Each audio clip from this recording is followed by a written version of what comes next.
Welcome to the first Mac and Mose of the 2017 football season. Andy McNamara joined as always by Rob Mosley, editor of GoDucks.com. We're here to recap Oregon's 77-21 victory over Southern Utah in the season opener. It was also the opener of the Willie Taggart era here at Oregon. The most points scored by the Ducks since 1916 when they scored 97 against Willamette University, which still has a football team. This one just got off to really couldn't have gotten off to a better start. The Ducks win the coin toss, they elect to receive, and then Tony Brooks-James goes 100 yards for a touchdown. Autzen Stadium goes crazy, and you have to just wonder, is this real? Is this really happening? Yeah, it's been 20 years since that happened. Saladin McCullough taking the opener back against Arizona in 1997. Some people still insist that's the loudest Autzen ever got before the expansion. Just because it's the opening kickoff and there's so much energy in the air, and then yesterday you have the fact that it's the Willie Taggart era kicking off, and people are so excited to see his team and to see these guys perform. I think the positivity's been building. It tends to happen through training camp anyway, but it's merited in this case because it seemed like things were kind of getting back on track for the program. So to see Tony take the opening kickoff back. It's just one of those signs. Another one, I was just looking up statistics. Oregon is first in the nation in scoring offense. Small sample size, but 77 points a game leads the nation. It all feels right with the world for at least 1 week now back for Oregon football. Well, and when you talk about chess moves, so as of Thursday, Charles Nelson was the primary kick returner. He was even on the printed flip card as the kick returner. Well, Charles wasn't out there with the first unit on Thursday, so I asked him, I said, what's up? He's like, oh, they took me off the kick return unit, and they put in Tony Brooks-James. So whoever made that decision, maybe that was Coach Woody, maybe that was Coach Taggart, just wanting to sort of distribute Charles' workload a little bit more evenly, but it was a great move. And they got off to a great start. Before we get into the offense, because there's a lot to talk about there, early on in the game, as probably to be expected, the first game for a lot of these guys, there were some groans in Autzen Stadium on the opening drive for Southern Utah as they just marched down the field and immediately tied the game. Right, 9 plays, 70 yards. I think what you had is a defense that was really eager to show that it had turned things around from last year, and you probably had 11 guys trying to do all 11 jobs on the field by themselves, just to prove that they were back on track after the last couple of years. And so, yeah, when that guys are getting out of position, it's sloppy tackling. You expect sloppy tackling in the first game of the season, but as they showed, I think in the second half, that wasn't like an endemic thing. I think it was just early sloppiness, guys trying to do too much. Again, 9 plays, 70 yards, go right down. It's like, uh-oh, here we go again. But except for a 3-minute stretch later in the first half, helped by a broken play defensively and then a turnover, that was about it. Southern Utah averaged 4.2 yards per play. You take that first drive out, they only averaged 3.8 yards per play. So the defense really buckled down. I think that 3.8 yards is a truer sense of the kind of night they had, and it was really impressive. Jonah Moy and Justin Hollins really looked impressive coming off the edge. I thought Henry Mondu was a presence up front.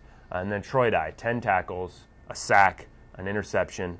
You knew when a guy with Jim Levitt's background coaching linebackers moved him to an inside position, he was probably onto something, and boy, he showed it. Yeah, he's Mr. Season Opener, Troy Dye. Last year, if you remember, against UC Davis, had 14 tackles, was all over the place. So hopefully Troy can keep that up. His 6th double-digit tackle game of his career. He's only played 12 games on defense, 13 total. So that's a pretty good average for Troy. He gets off to a great start. As you mentioned, they started to buckle down. They didn't allow a single point after halftime. I think that's something that they can build on.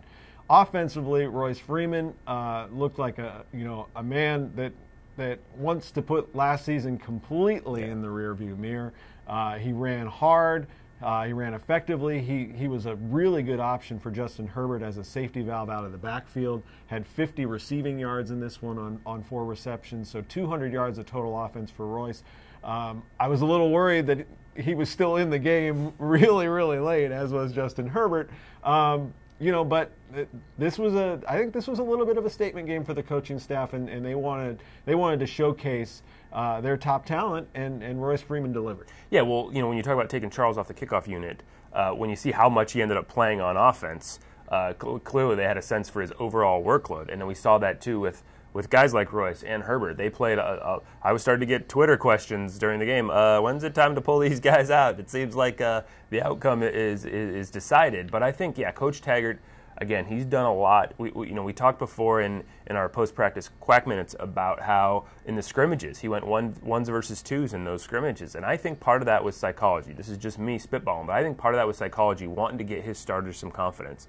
And so by letting those guys play a bit and build up some numbers and build up the score last night, same thing. Just get your swagger back, get your confidence back, and boy, Royce had that. I mean, last year you didn't see as often, it felt like, guys scared to tackle him like you saw a couple years ago. Last night, nobody wanted to tackle Royce. And you saw a couple of those swing passes. There was a guy right on him, and he easily shed him and then shed another block and picked up 10 or 12 yards when it looked like he might only get 3 or 4.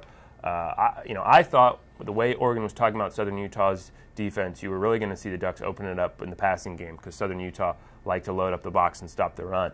They threw just enough to keep them honest, and I don't even know if they kept them honest, but they still just ran it right down their throats. 4 touchdowns for Royce, 3 for Kenai.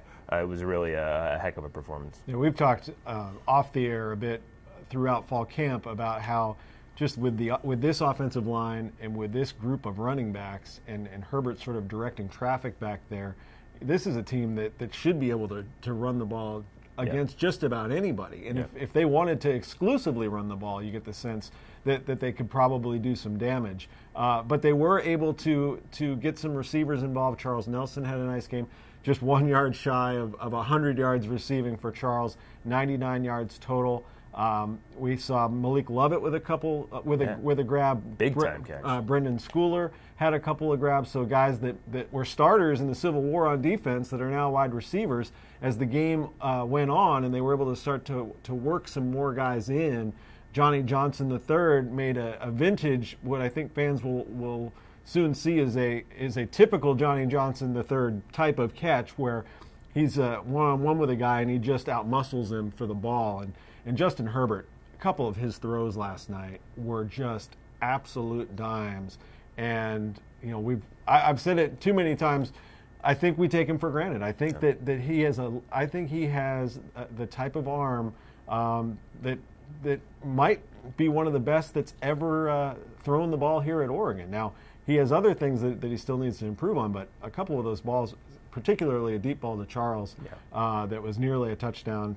He was ruled down, I think, at the 1 yard line, but he was super efficient. Didn't have a ton of yards, but his percentage was high. Of course, no interceptions. QB rating over 200, and then the passing game with the second unit was good as well. Taylor Alley was perfect. Yeah, he was 6 for 6. And that's a great confidence boost for that unit, I think, to get some time in the fourth quarter.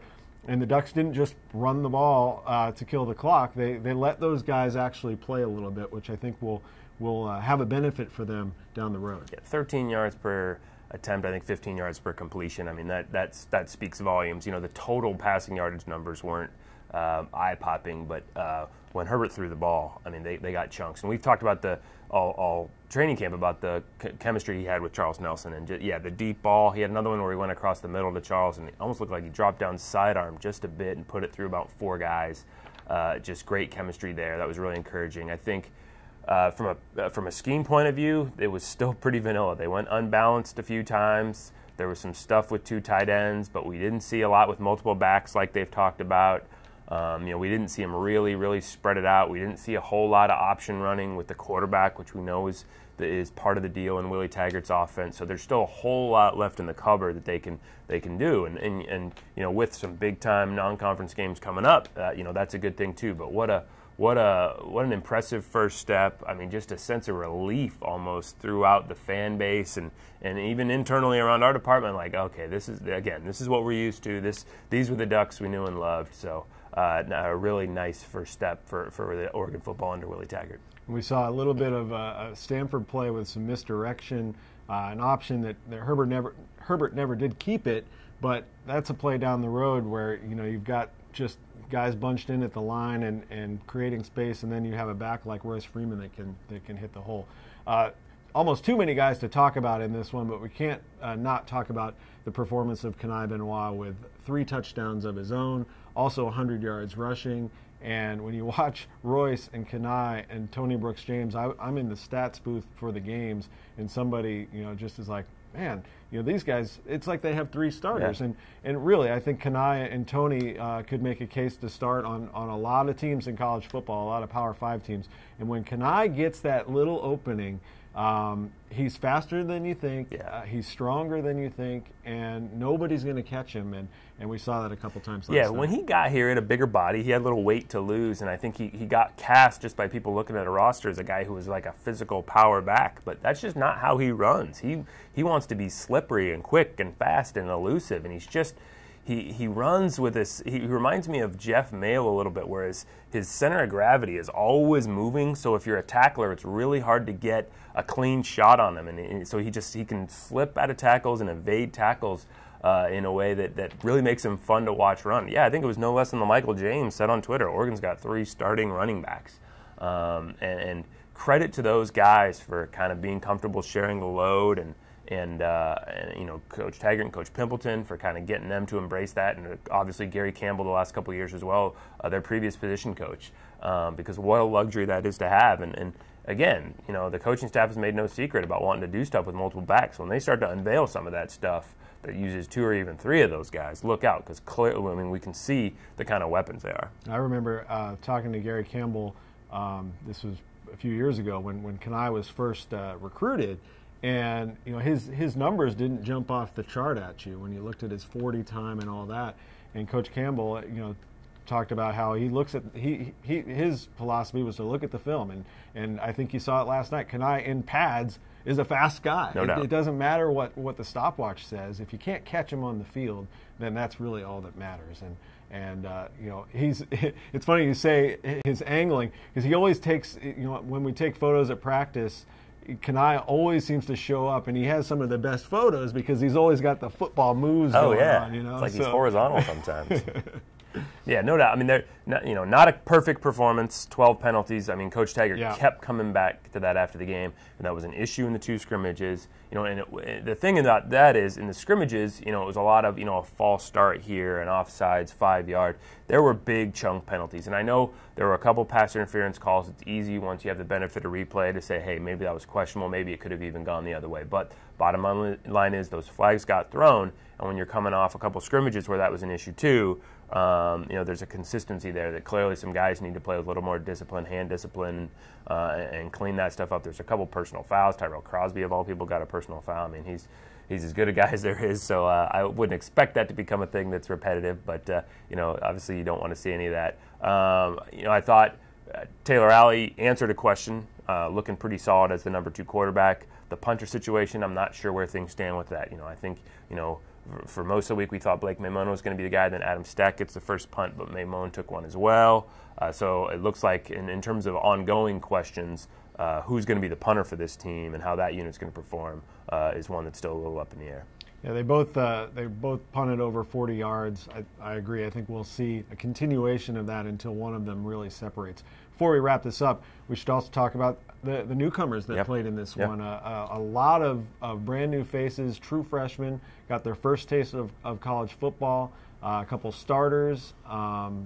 Billy Gibson came in at safety, position that is very thin right now due to some guys being banged up, and made a couple plays.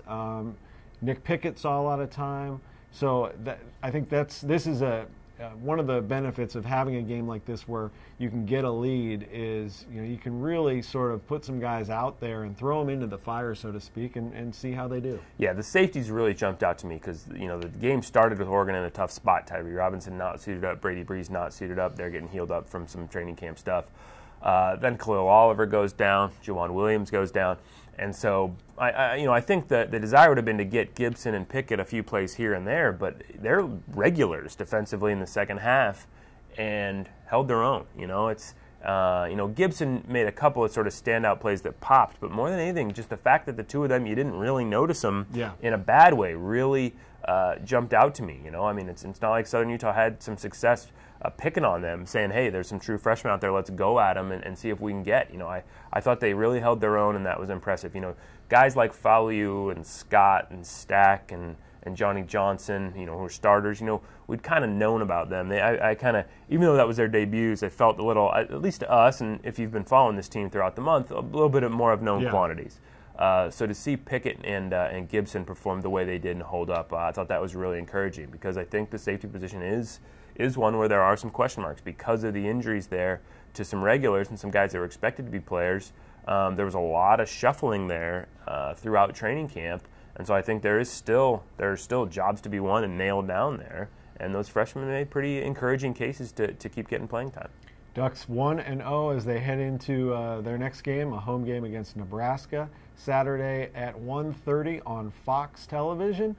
Should be a great atmosphere. There's going to be a lot of red in Autzen Stadium, so just be fair warned, and make sure you bring your Duck colors and make some noise, because it's going to be. I think it's going to be one of those college football Saturdays that grabs the attention of the country. You got two programs. Nebraska, obviously a storied program. It was a great game last year in Lincoln. The Ducks came out on the short end, but a really entertaining game, and we could see more of the same on Saturday. Follow Rob and I during the week with the Quack Minute, and until next time, we'll see you.